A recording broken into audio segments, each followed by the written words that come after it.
आज हम श्रीमद् भगवद गीता के बारे आपको परिचित करवाने जा रहे हैं। श्री भगवद गीता हमें बहुत कम समय में जीवन को सही नजरिए से देखने का मौका देती है।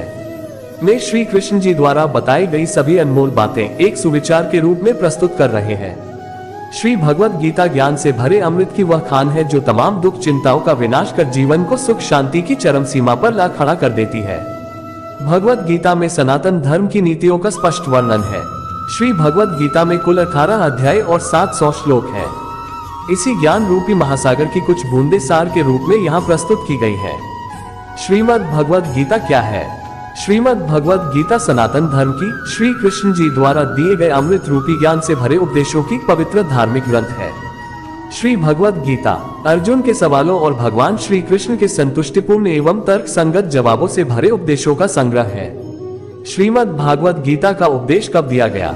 महाभारत युद्ध शुरू होने से पूर्व जब अर्जुन अपने गुरु द्रोण और दादा भीष्म को देख धनुष को हाथों से गिराते हुए रुदन करने लगे और कहने लगे कि मैं ये युद्ध नहीं कर सकता जिसमें अपनों का खून मेरे हाथों बहे, तब भगवान श्री कृष्ण जी ने समय को रोककर अर्जुन को महाज्ञान देते हुए मनुष्य जीवन, संसार एवं रिश्तों, नातों, कर्म, सुख दुख एवं भावनाओं की जो सच्चाई बताई वह आज श्रीमद् भगवद गीता के नाम से महान पुस्तक धार्मिक ग्रंथ के रूप में विख्यात है। ये पवित्र ग्रंथ दुख निवारक के रूप में भी जानी जाती है। ये पवित्र ग्रंथ सदियों से लोगों को जीवन का सही मतलब, उद्देश्य और कर्म का ज्ञान देकर सही राह दिखाते आई है और भविष्य में भी ये लोगों को उनके तमाम मानसिक दुख कष्टों से मुक्त करेगी।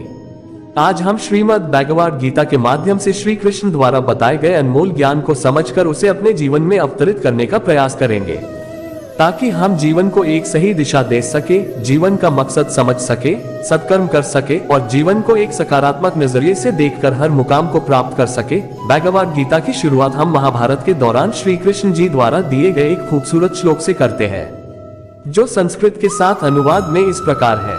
न जायते म्रियते व कदाचिना यम भूत्वा भाविता व न भूयः अजो नित्य शाश्वतो पुराणो न हन्यते हन्यमाने शरीरे। अर्थात आत्मा का कभी जन्म नहीं हुआ, आत्मा अजन्मा, नित्य, शाश्वत और पुरातन है। शरीर के नाश होने पर भी इसका नाश नहीं होता। जिस प्रकार हम वस्त्र बदलते रहते हैं उसी प्रकार आत्मा अनेकों बार शरीर बदलती है। शरीर आत्मा के घर की भांति है जो शरीर के खत्म व नष्ट होने पश्चात शरीर से बाहर आकर निराकार हो जाती है। तो चलिए अब वर्तमान में हम भी भगवद गीता में श्री कृष्ण के द्वारा दिए गए अद्भुत उपदेशों के अमृत रसपान करके अपने जीवन को सुंदर, सुखद एवं संतुष्टिदायक बनाते हैं। श्रीमद् भगवद गीता में भगवान श्री कृष्ण अर्जुन के सवालों का बहुत खूबसूरत तर्क संगत जवाब देते हुए कहते हैं, नैन छिन्दन्ति शस्त्राणि नैन दहति पावकः न चैन क्लेदयन्त्यपो न शोषयति मारुतः। अर्थात आत्मा को शस्त्र काट नहीं सकते और न अग्नि इसे जला सकती है, जल इसे गीला नहीं कर सकता और वायु इसे सुखा नहीं सकती। तुम्हें आखिर किसका डर है? मृत्यु का और इस शरीर के खत्म हो जाने का। आत्मा का ना तो जन्म होता है और ना ही उसे कोई मार सकता है। हे अर्जुन, मृत्यु जीवन का अटल सत्य है जिसे कुछ समय के लिए टाला तो जा सकता है किंतु झुठलाया नहीं जा सकता। और ये शरीर तो किराए के घर की भांति है जहां हम कुछ समय के मेहमान हैं। शरीर नश्वर किंतु आत्मा अमर और अजर है। जातस्य ही ध्रुवो मृत्युर्ध्रुव जन्म मृत्य च तस्मात् परिहार्यर्थे न त्वं शोचितुमर्हसि। अर्थात जो भी जन्म लेता है उसकी मृत्यु निश्चित है और मरने वाले का जन्म निश्चित है, इसलिए जो अटल है, अपरिहार्य है, उसके विषय में तुमको शोक नहीं करना चाहिए। जो होना है उसे कोई टाल नहीं सकता और जो होना ही नहीं है उसके बारे शोक व चिंता करके स्वयं की परेशानियां बाने के समान है। सच्चाई से कभी दूर नहीं भागा जा सकता, अतः सत्य को स्वीकार कर लेने में ही समझदारी है। झूठ को जबरदस्ती सत्य मानकर जीना ही गलतफहमी कहलाती है। स्वयं की व्यक्तिगत सोच गलत फहमियों को भी जन्म दे सकती है, इसलिए स्वयं की व्यक्तिगत सोच को दूसरों पर थोपे नहीं। बिना मोक्ष के जन्म मरण के चक्र से छुटकारा नहीं पाया जा सकता। वासना, क्रोध और लालच ये नरक के 3 द्वार होते हैं। मनुष्य का सबसे बड़ा और सबसे पहला शत्रु या मित्र उसका मन ही होता है। ईर्ष्या और हद से अधिक इच्छाएं जीवन का सुकून छीन लेती है। जिस प्रकार अग्नि स्वर्ण को परखती है उसी प्रकार संकट वीर पुरुषों को। यदि आप धर्म के मार्ग पर प्रश्नस्थ हैं तो परिणाम की चिंता किए बिना अपने धर्म का निडरता से पालन करें। बिना किसी पुरुषार्थ के आप अच्छे फल व सकारात्मक परिणाम की कामना नहीं कर सकते। क्रोध से भ्रम पैदा होता है, भ्रम से बुद्धि व्यग्र होती है, जब बुद्धि व्यग्र होती है तब तर्क नष्ट हो जाता है, जब तर्क नष्ट होता है तब व्यक्ति का पतन हो जाता है। असफलता के डर से दोबारा प्रयास न करने वाला मनुष्य जीवन में बड़ी कामयाबी कभी प्राप्त नहीं कर सकता। निस्वार्थ और निष्पक्ष सेवा कर्म किए बिना मोक्ष की उम्मीद करना भी व्यर्थ है। बड़ी कामयाबी एक ऐसे ताले में बंद होती है जो 5 चाबियों से खुलती है। सकारात्मक सोच, एकाग्रता, निरंतर प्रयास, सच्ची लगन और दृढ़ संकल्प। लक्ष्य प्राप्त करने हेतु उस कर्म में पूर्ण समापन्नति आवश्यक है। इसके लिए धन की लालसा मन से निकालकर अपने कर्म पर एकाग्र हो। जब भी मनुष्य स्वयं की इंद्रियों के अधीन हो जाता है तो लालच, आलस, वासना जैसी विकारताएं मन पर सवार हो जाती है। क्रोध सोचने की ताकत को हर लेता है, जिस वजह से सही फैसले ले पाना कठिन हो जाता है।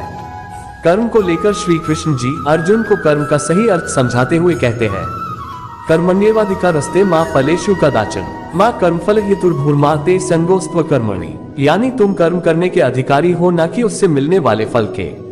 अतः बिना फल की आशा किए जब कर्म करोगे तभी आप फल प्राप्ति के पात्र कहलाओगे। यदि आप कर्म फल प्राप्ति की लालसा व लालच हेतु कर रहे तो कर्म कभी आपकी उम्मीदों के अनुसार प्राप्त नहीं होगा। बुरे कर्म से पीछा छुड़ाने का सबसे बेहतर तरीका है मन में अच्छे विचारों को आने दो, सकारात्मक सोचो। मनुष्य जीवन में वही करता है जो भी वो देखता है, सुनता है, समझता है। मनुष्य की हर क्रिया प्रतिक्रिया उसकी सोच पर आधारित होती है। मनुष्य का मन परिवर्तनशील है। हमारे सोचने का तरीका और आदतें वैसी ही बनेंगी जिस तरह के लोग और माहौल में हम अधिक समय बिता रहे होंगे। बड़े लक्ष्य के निर्माण और सपनों को सच करने के लिए सबसे पहले आपको कल्पनाकारी बनना होगा। जो व्यक्ति किसी अच्छे कर्म को करते हुए उसे ही अपना सौभाग्य और पुरस्कार मानता है तो ऐसे व्यक्ति को कर्मफल उम्मीदों से कहीं अधिक मिल जाता है। जो व्यक्ति कर्म की अभिलाषा हेतु कर्म करता है फिर जब उसे उम्मीदों अनुसार फल प्राप्ति नहीं होती तो वह निराश और दुखी होता है। फल की आशा से कर्म करने वाले मनुष्य का मन कभी शांत व संतुष्ट नहीं रहेगी, क्योंकि उसकी लालसा हर नए शिखर पर पहुंचती रहेगी। ऐसे में उसका मन कभी संतुष्टि का आनंद नहीं भोग पाएगा। बार बार जन्म लेने वाली असीमित इच्छाएं मनुष्य को इंद्रियों का गुलाम बना देता है। भगवान श्री कृष्ण कहते हैं, तुम स्वयं को मुझ में समर्पित कर दो, ईश्वर पर भरोसा रखो और निस्वार्थ, निश्चल, निष्पाप और निष्पक्ष होकर बिना फल की अभिलाषा के कर्म करते जाओ। तुम्हारा जीवन सुख और संतुष्टि से भर जाएगा, दुख तुम्हें कभी छू नहीं पाएगा और मोक्ष की प्राप्ति होगी।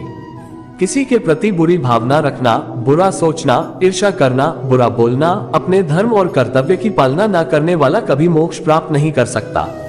जब हम दूसरों की चुगली करते हैं तो हमें उसके भाग्य में मिलने वाले दुख कष्टों को भी भोगना पड़ जाता है। मैं भूतकाल, वर्तमान और भविष्य हूँ। होने वाली घटना का हर परिणाम देख सकता हूँ, इसलिए परिणाम की चिंता छोड़ अपना कर्म करते रहो। कर्म अच्छा हुआ तो फल अवश्य मिलेगा, अगर बुरा हुआ तो दंड भी अवश्य मिलेगा। कर्म अच्छे हो या बुरे वे तब तक पीछा नहीं छोड़ते जब तक वह कर्म करने वाले को प्राप्त ना हो जाए, यानी जब तक कर्म करने वाला अपने कर्म के परिणामों को पूर्ण रूप से भोग ना ले। हर कोई भगवान कृष्ण को प्यार करता है। वह आज के युग के सबसे प्रिय देवता है और वे भगवान विष्णु के 8वें अवतार माने जाते हैं। महाभारत और भागवत गीता में आज हम आपके लिए लेकर आए हैं। भगवान कृष्ण बुद्धि और प्रेम के प्रतीक हैं। भगवत गीता मानवता के लिए एक मार्गदर्शक है। कहा जाता है कि जो भी भगवत गीता का पालन करता है वह कभी भी दुखी जीवन नहीं जी सकता है। महाभारत के युद्ध से पहले श्री कृष्ण ने अर्जुन को गीता का उपदेश दिया था। उन्होंने अर्जुन को गीता के 18 अध्याय सुनाने के बाद युद्ध के लिए तैयार किया था। उनकी शिक्षाएं पूरी मानव जाति के लिए किसी प्रेरणा काम नहीं है। इनमें हर एक के लिए और हर दिन पालन करने के लिए कुछ न कुछ है। भगवत गीता से भगवान कृष्ण के उद्धरण अत्यधिक प्रेरक हैं और सभी युगों में प्रासंगिक रहे हैं। यह आज भी प्रासंगिक है और हमेशा प्रासंगिक रहेंगे। आइए आज हम प्रभु कृष्ण कुछ लोकप्रिय कोट्स को देखें जो हमें प्रेरित करते रहेंगे। एक, आपको जो करना है वो सब करें, लेकिन लालच से नहीं, अहंकार से नहीं, ईर्ष्या से नहीं, बल्कि प्यार, करुणा, विनम्रता और भक्ति से करें। 2, क्रोध से भ्रम पैदा होता है। भ्रम से बुद्धि व्यग्र होती है। जब बुद्धि व्यग्र होती है तब तर्क नष्ट हो जाता है। जब तर्क नष्ट होता है तब व्यक्ति का पतन हो जाता है। 3, आत्मा विनाशकारी नरक के 3 द्वार हैं, वासना, क्रोध और लालच। 4, जो मन को नियंत्रित नहीं करते उनके लिए वह शत्रु के समान कार्य करता है। 5, दूसरे के कर्तव्यों को पूरा करने की अपेक्षा अपने कर्तव्यों को पूरी तरह निभाना बेहतर है। 6, जिसने अपने मन पर विजय पा ली, मन उसके लिए एक सबसे अच्छा मित्र है, लेकिन एक व्यक्ति जो ऐसा करने में असफल रहा है, मन उसका सबसे बड़ा दुश्मन है। 7, आदमी अपने विश्वास से बनता है।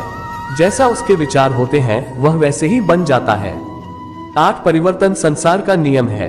एक पल में आप लाखों के मालिक बन जाते हैं, दूसरे ही पल में आप दरिद्र हो जाते हैं। 9 जो भी हुआ अच्छा हुआ, जो भी होगा अच्छा ही होगा। भविष्य की चिंता मत करो, वर्तमान में जियो। 10 अपने अनिवार्य कार्य करो, क्योंकि वास्तव में कार्य करना निष्क्रियता से बेहतर है। 11 खुशी की कुंजी इच्छाओं पे नियंत्रण है। 12 खुशी मन की एक स्थिति है जिसका बाहरी दुनिया से कोई लेना देना नहीं है। 13 आप बेकार की चिंता क्यों करते हैं, किससे डरते हो, कौन तुम्हें मार सकता है। आत्मा न तो पैदा होती है और न ही मरती है। 14 आत्मज्ञान की तलवार से काटकर अपने हृदय से अज्ञान के संदेह को अलग कर दो। अनुशासित रहो, उठो। 15 मन अशांत है और उसे नियंत्रित करना कठिन है, लेकिन अभ्यास से इसे वश में किया जा सकता है। 16 व्यक्ति जो चाहे बन सकता है यदि वह विश्वास के साथ इच्छित वस्तु पर लगातार चिंतन करे। 17 मन चंचल है। जब भी मन दुर्व्यवहार करता है तो आप उसे स्वीकार नहीं करते हैं, अपनी विवेकाधीन बुद्धि का उपयोग करते हुए इसे एक समान स्थिति में लाते हैं। 18 शांत, सौम्य, मौन, आत्म संयम और पवित्रता आपके मन की ये मुख्य विशेषता होनी चाहिए।